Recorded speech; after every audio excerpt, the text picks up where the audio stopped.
Hi everyone, it is Atia here at Book Night with Atia. Happy Mental Health Awareness Month. Today I am bringing you 18 BIPOC authored books with mental health and mental illness rep. These are books that I have personally read. For most of them, I have thoroughly enjoyed. There are definitely quite a few of my favorite books on this list. So I am excited to share them with you. I will only be giving 1 to 2 sentence synopses for each book because it is quite a long list. But I'll give you like the age range, the genre, the specific representation that's in each book, as well as the synopses. Before we dive in, I do want to encourage you to check out my bonfire and my Etsy shop to get yourself some merch and or a bookmark. And if you'd like to support the channel on a monthly basis, you might want to consider becoming a channel member or a Patreon member. The first book that we're going to start this list off with is Iron Widow by Xiran Zhao. I feel like no one is surprised by this. I feel like I keep talking about this book. This is a YA sci-fi fantasy. The specific representation that is prevalent in the book is alcoholism as well as PTSD, post-traumatic stress disorder. This is in a futuristic world inspired by Chinese history. Zetian volunteers to become a concubine pilot to avenge her sister's death, but after surviving a system designed to sacrifice girls, she becomes a dangerous force determined to tear that system down. I love everything about this book. Love what it has to say about girlhood, womanhood, gender identity, feminism, just all the things. All the things. Book number 2 is going to be Quasim by Jahquel J. This is an adult urban romance. The specific mental health representation in this is grief and depression, as well as PTSD. Now that I'm thinking about it, Quasim Inferno has spent his life believing that everyone he loves eventually leaves him, making him hesitant to open his heart despite the intense connection that he feels with Blair. Blair, on the other hand, is scarred by an abusive past and finally trying to reclaim her worth. She sees something in Quasim, she sees something beneath his guarded exterior, and she refuses to give up the possibility of a real love. As their chemistry intensifies, both are forced to confront the trauma, fear, and emotional baggage threatening to keep them apart. Book number 3 is Detective Aunty by Uzma Jalaluddin. This is an adult cozy mystery, specifically dealing with depression. When a widow visiting Toronto finds herself tangled up in a murder investigation, her sharp instincts and nosy curiosity push her into amateur sleuthing territory. What follows is a cozy mystery full of family, drama, secrets, and community connections. Book number 4, The Poet Empress by Shen. This is an adult fantasy with PTSD rep. Set in a richly imagined imperial court, this story follows a brilliant young woman whose poetry and intellect draw her into dangerous political power struggles. As ambition and survival collide, she must decide what she's willing to sacrifice for influence and freedom. Book number 5 is Amari and the Metalwork Menace by B.B. Alston. This is the 4th book in the Amari and or like the Amari and Supernatural Investigation series. That is a middle grade fantasy series. This installment, the 4th book, specifically deals with PTSD. Amari returns to the supernatural world for another high stakes adventure when dangerous magical technology threatens everything that she's fought to protect. With enemies closing in and trust harder than ever, Amari must rely on her powers and her friends to stop a growing threat. Book number 6 is Confessions of an Alleged Good Girl by Joya Goffney. This is a YA contemporary dealing with anxiety-induced vaginismus. Monique is known as the perfect church girl, but after realizing how little she actually knows about her own body and relationships, she begins questioning the expectations placed on her. Her search for answers sparks a journey of self-discovery, honesty, and reclaiming her voice. Book number 7 is Immortal Dark by Tigest, Girma. This is a YA fantasy that has representation of self-harm as well as suicidal ideation.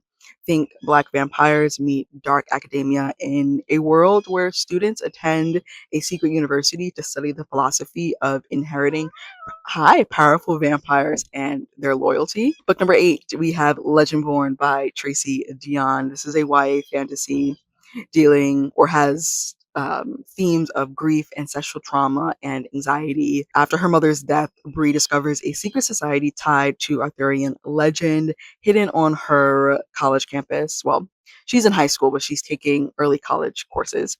As magic, grief, and buried histories collide, Bree uncovers truths that connect far more deeply to her own life than she ever expected. Book number 9, All My Rage by Sabaa Tahir.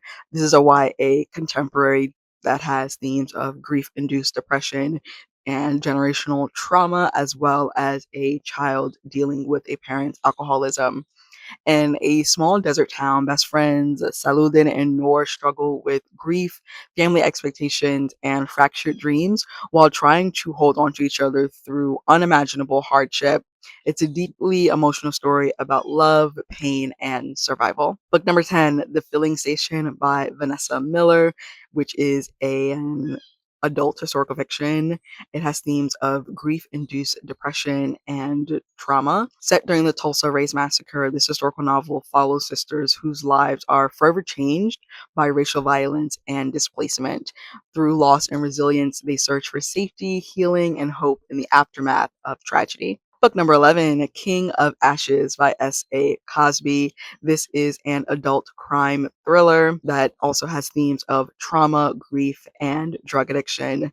A man returns home to confront family obligations, buried tensions, and dangerous criminal entanglements that threaten to consume everything around him.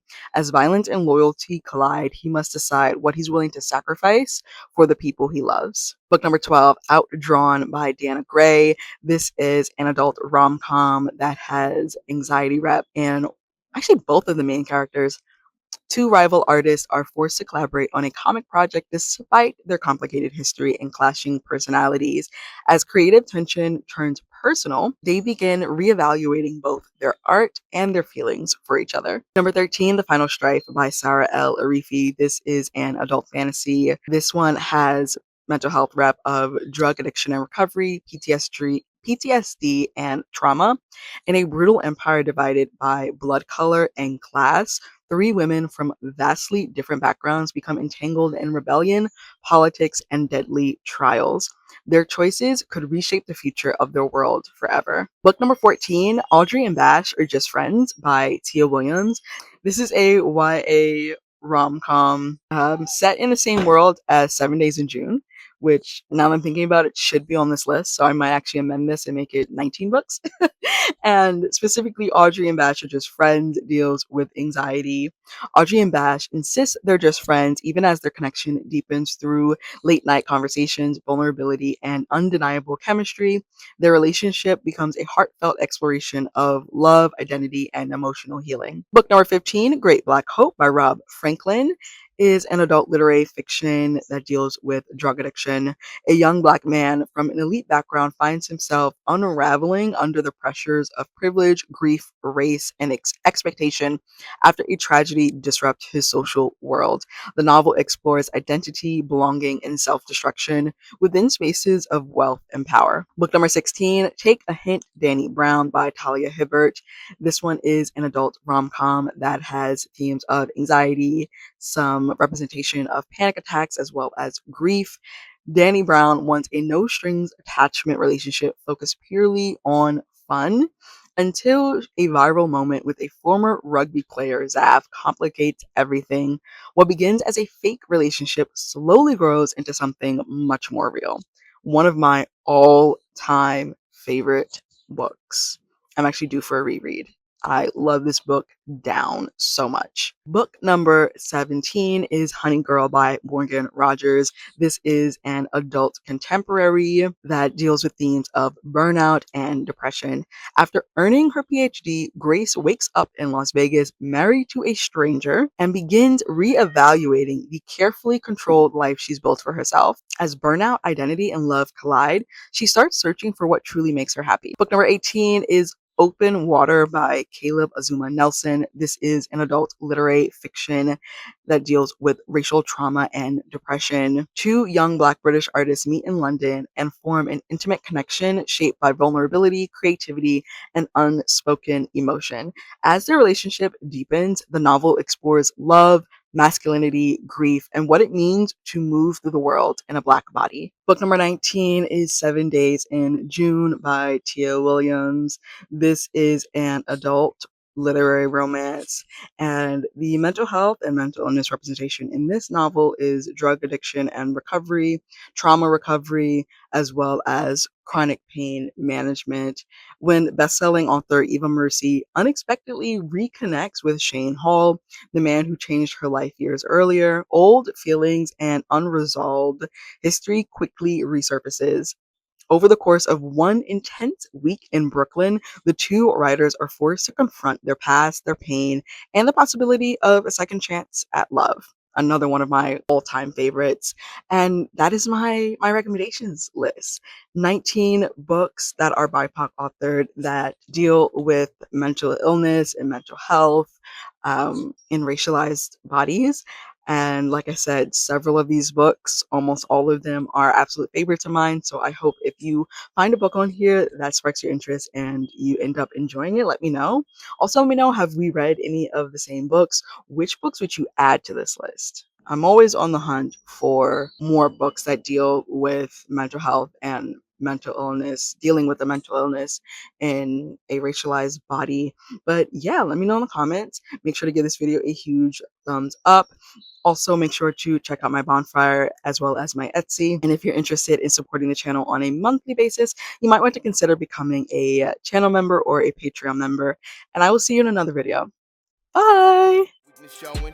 I ain't living for the moment. I see what's mine and I want it. Hungry like a Pac-Man. I'm Bruce Wayne and Batman. I'm Naruto with a Hanzo. Got a sharp mind like I'm Einstein. Plus I'm copywriting, so it's all mine. Check it for me. I'm